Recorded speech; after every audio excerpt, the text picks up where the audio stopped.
Они того заслужили.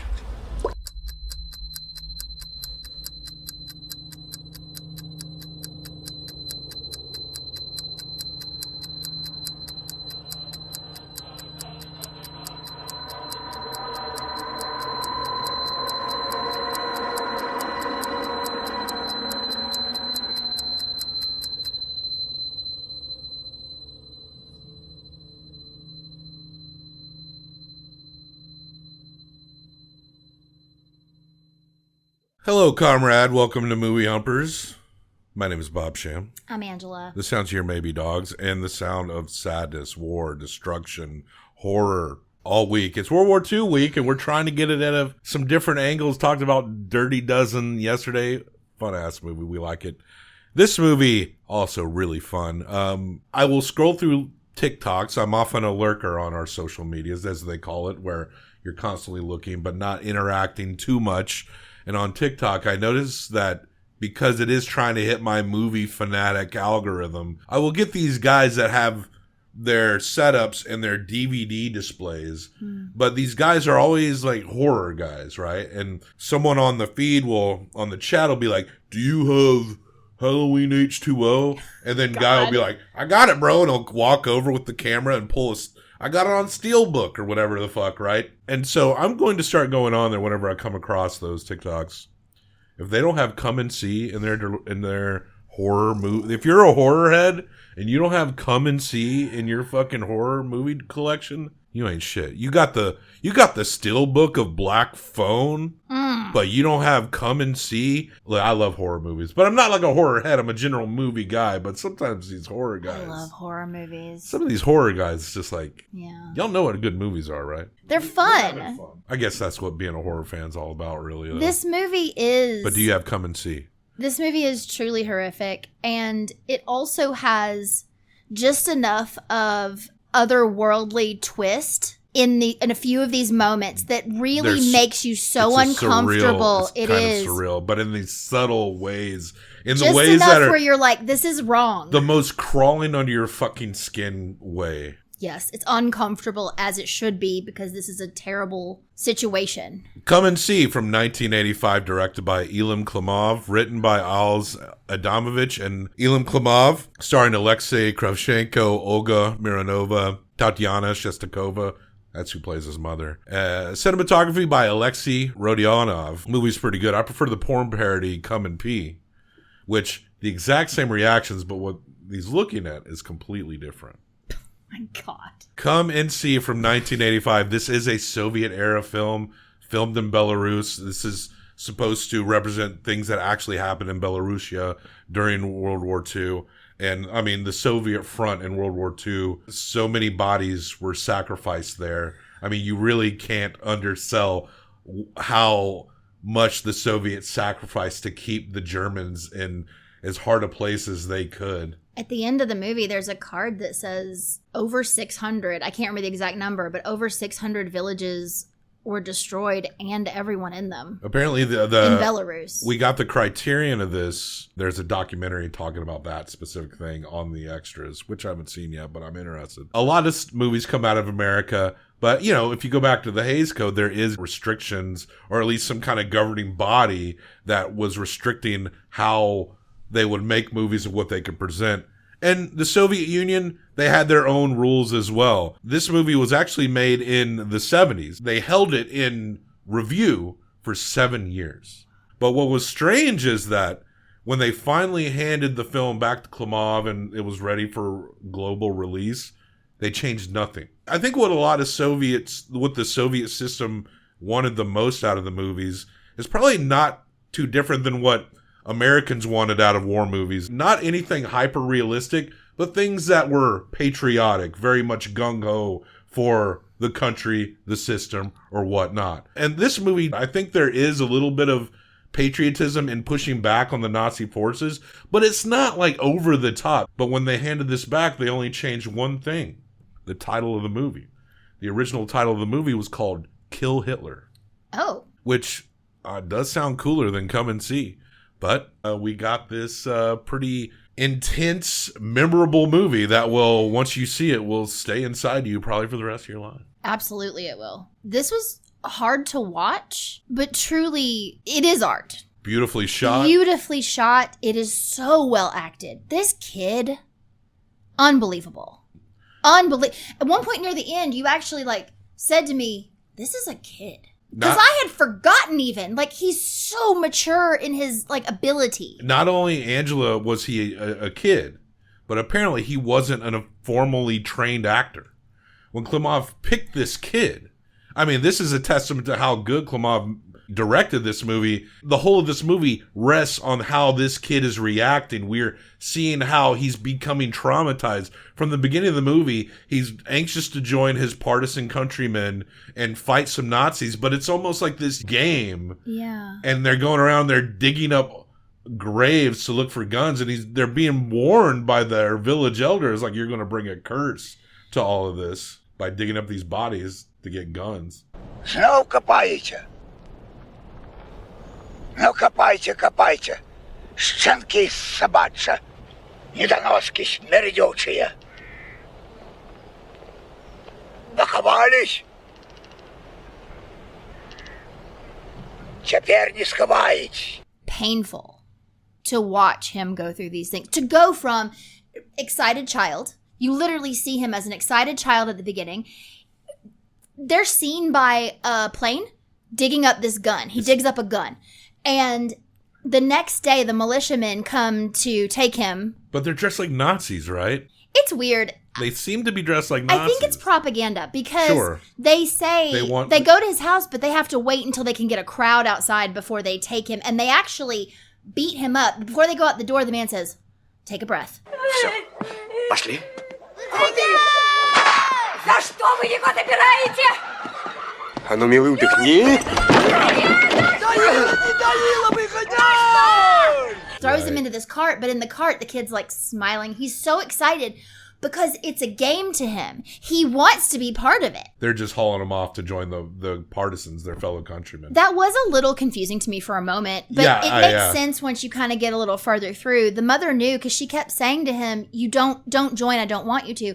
There's this beautiful moment between him and he has these little twin sisters. And the mother's screaming and crying, and she says, "Why don't you just kill us now? Because if you leave, we're going to die." Because his dad is gone. He is the man of the house. The mom is screaming, and the girls start to get scared, and he's making faces at them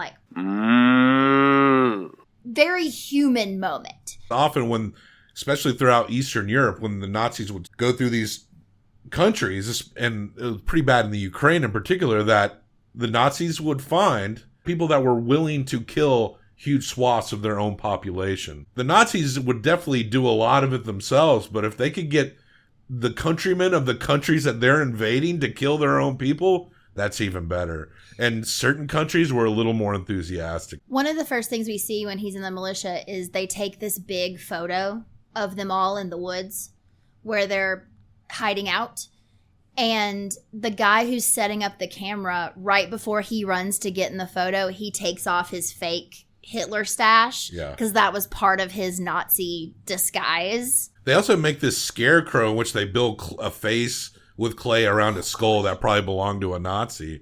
And they're making this scarecrow, and they're just carrying it around. And again, it's another thing that seems a little confusing until you finally see what they do with it, right? Fliora, he's very enthusiastic, but it seems like his partisan countrymen, he's so young, right? And they call him the recruit because he's the newest. They're not wanting to prop him up as anxiously as he wants to be. So when things go off, they tell him to stay behind. They tell him to trade boots out with this older man who's, maybe he's not as spry as Fliora, but he's got all the experience. And Fliora gets really upset, and he runs into the forest, and he's crying, and then he hears crying. Mm-hmm. And he goes and finds this girl who we'd seen earlier, and it's very obvious that she's in love with the captain of this militia, the leader of this militia.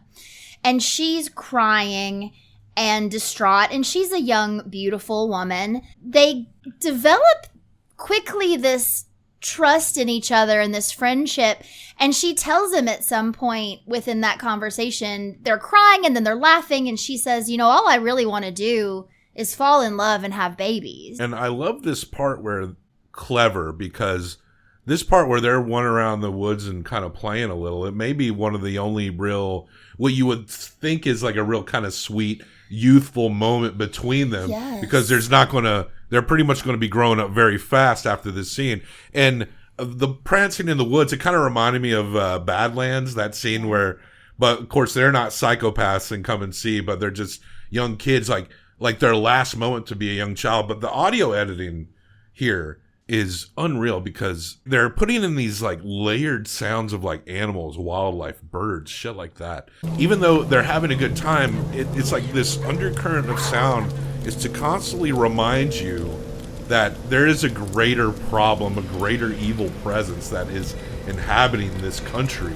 And so as you're watching them have fun, it's hard to get lost in how, in their youthfulness, their enjoyment of being around with each other, because there's always this audio tone that is constantly reminding you of how fucked up everything is, and it becomes a premonition of how fucked up things are about to be. Absolutely. And part of the reason that they're alone in the woods having this childlike fun time is because bombs had dropped around them and they had hid, and they only have the clothes on their back. He has one gun. They don't have really anything else. He has a case that they carry around. And yeah, there's one point where it's raining and she's dancing around in this case, but he's also lost part of his hearing when those bombs dropped. And so there's also that. Like, even when he's having fun, he can't fully experience it either. Well, they decide to go back to his village to go see his mother, and he has a plan to recoup there, and then maybe he can go find the partisans again.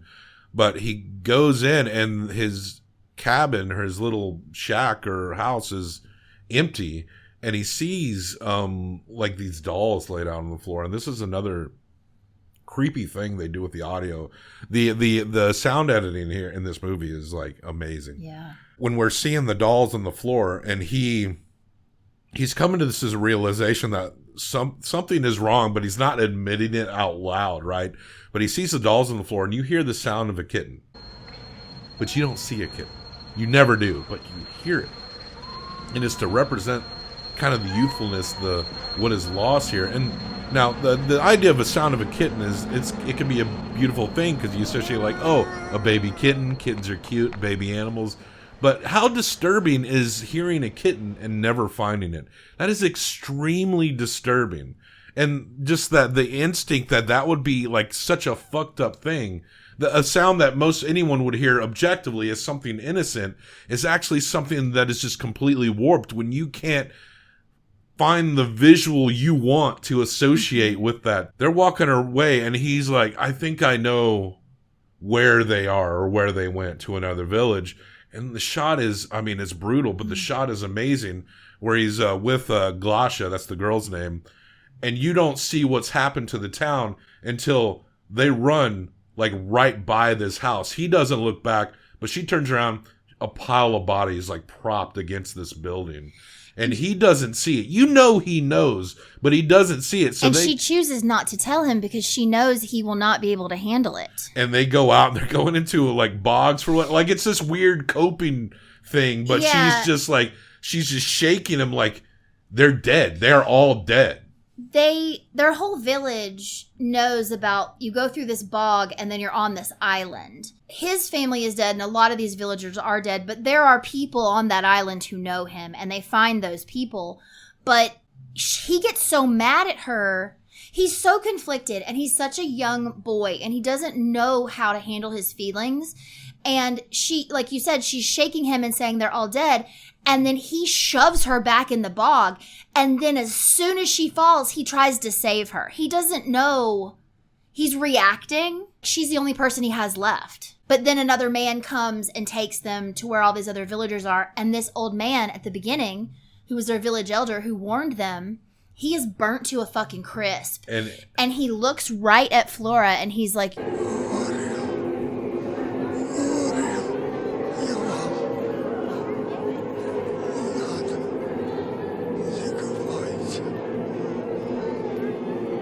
your family is dead. This is your fault. Yeah. I told you not to dig. Yeah. I told you not to do it. And you did it anyway. And now your family is dead. And he tries to kill himself. and they don't let him. So a small unit of the partisans, they go out and they take Flora with them because of what he's been through, and they're like, you probably want some revenge or whatever. And that's when they set up that scarecrow. It does end up being like Flora isolated by himself, but to get there, it's the way war is represented in this movie, maybe a lot more realistic than what we see. It'll be like one day you're just hiking, you're going, you may not encounter much, it may seem boring, and then the next day you're walking over a hill and like 4 people are just trying to kill your ass. Absolutely. And they go to this house and there's this old man and they take his cow, but they make a mistake in that they don't kill him. Because they don't kill him, he goes back and tells people, and then they are being attacked in this field, and Flora hides his weapon. But his friend that he's with gets killed. At this point, every man he set out with has been killed. The cow has been killed. And this farmer finds him and hides him. Mm-hmm. Tries to give him a whole identity to protect him from the SS officers that are coming to look for him or anybody. You know, the animals and the usage of animals or wildlife in this movie. I mean, the cow, of course, gets shot the fuck up. It was so hard. But there's a part where Flora... like steps on a bird's nest and it exposes like the small birds inside. And there's another part where a stork is just hanging around. Nothing really happens to the stork, but the stork is like looming around. The specifics of the metaphor of the stork, I'm not sure. And you hear that foreboding sound, like you're just not sure what is corrupted around you. You don't know. But there's something about the way the animals, whenever animals appear, it seems like then something really bad happens after that. Yeah, when he goes back, that's when the people are in that building. They like have put this whole village into this building and they're going to burn them. And there's an officer who also has one of those little creatures with the big eyes. Yeah, I forget what they're called. They're like, I don't think they're lemurs, but they're kind of like lemurs. Mm-hmm. It's intense. Well, Flora gets captured by the Nazis and they bring him to this village where the Nazis round them all up. And at first they kind of make it like it's no big deal. We're all just going to gather around and we're going to talk to everyone. And then they start being herded into buildings. And he's yelling at everyone in the street, like, don't do what they say. And these people are running towards this building because they're being told, you're not going to get in trouble, but we need you to go into this building right now. They are literally telling these people, everything's going to be fine, but you got to go into this building. So people are running towards this building. Yeah. Like it's their salvation. People do realize as it gets packed and more claustrophobic that this probably isn't a good idea. And the door gets locked. And Flora, I don't know why I can't say this. Flora, he manages to climb through the window and they just kind of drag him out. Almost like they don't take this kid seriously at all. They don't like kill him. In the end, they've killed all these people. They've destroyed this whole village and they're toying with him. And yeah, we see and hear them just light all these buildings on fire full of people within them. And that's when we get Flora's peak expression of just complete disturbing.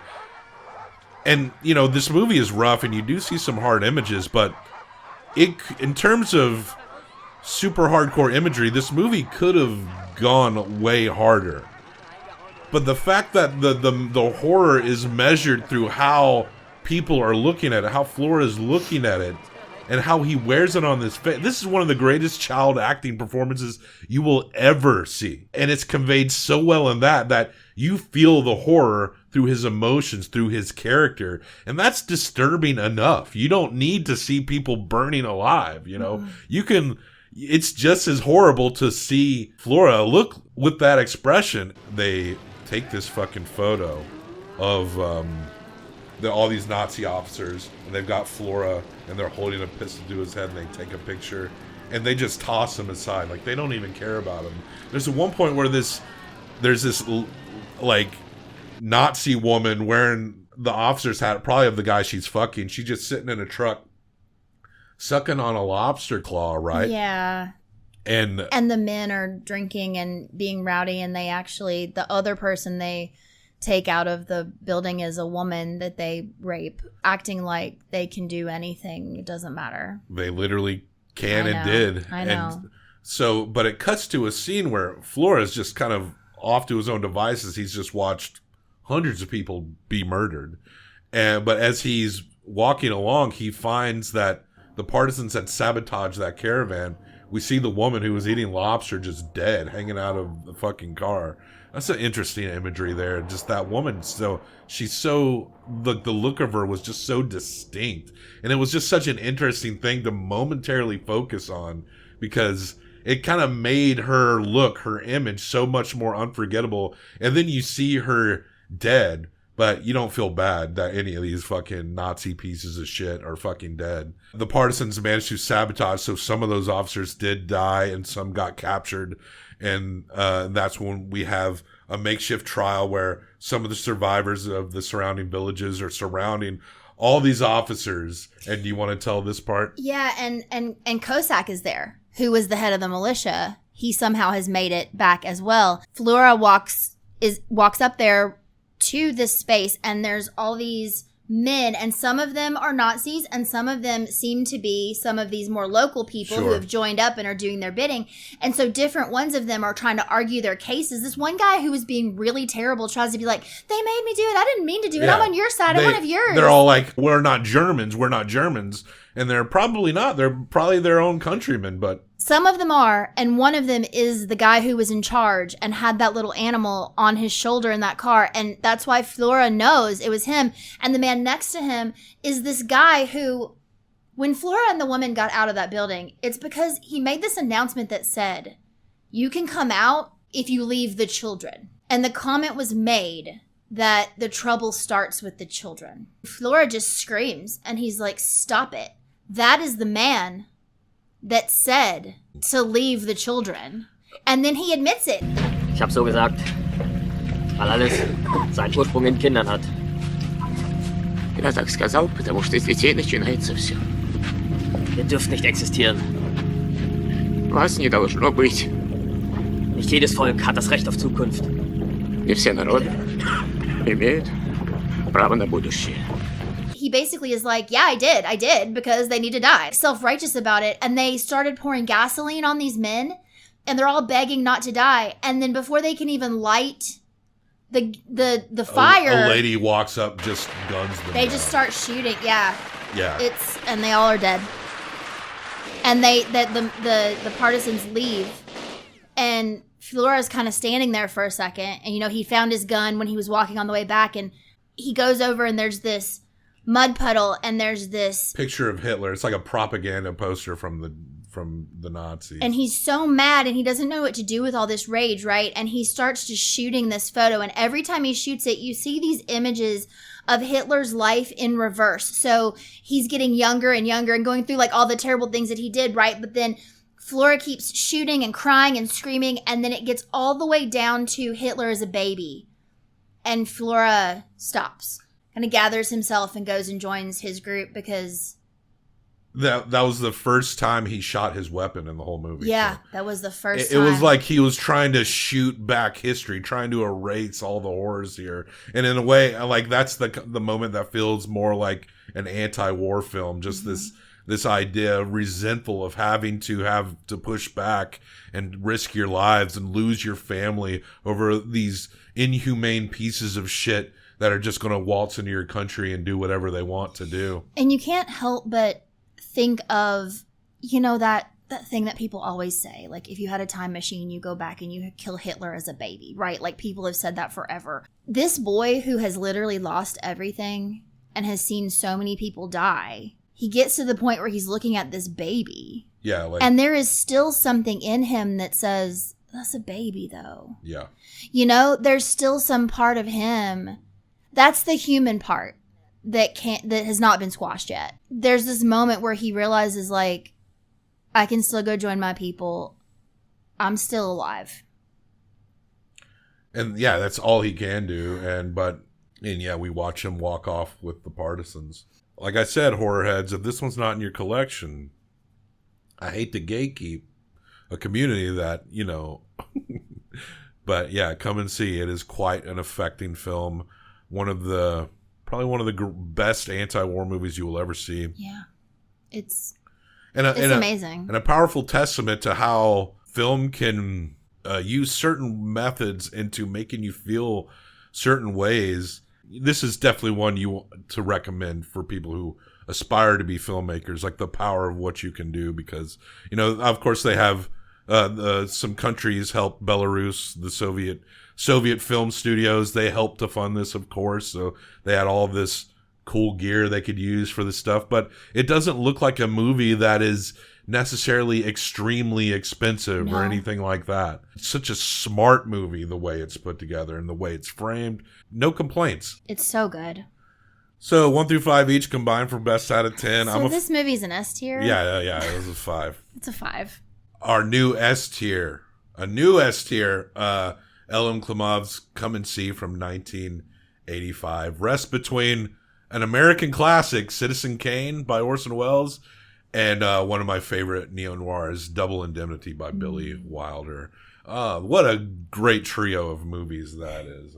I don't know if it'll get much easier this week. Right. With what's coming around the corner. But World War II week, so just come back tomorrow. I think it's Inglourious Bastards tomorrow, so maybe a little bit of violence that we can revel in, not unlike the Dirty Dozen, right? Yes. So, yes, check the show notes for links to other places to find us. Like and subscribe. Leave a comment. We appreciate it. When you do that, have you seen Come and See? Are you a horror head without this in your collection? Snatch it up. If you're on Twitch or TikTok, I'm going to grill you. And you better have this movie in your collection. All right. I love you so much. All right. Goodbye. Let's hear it for the boys.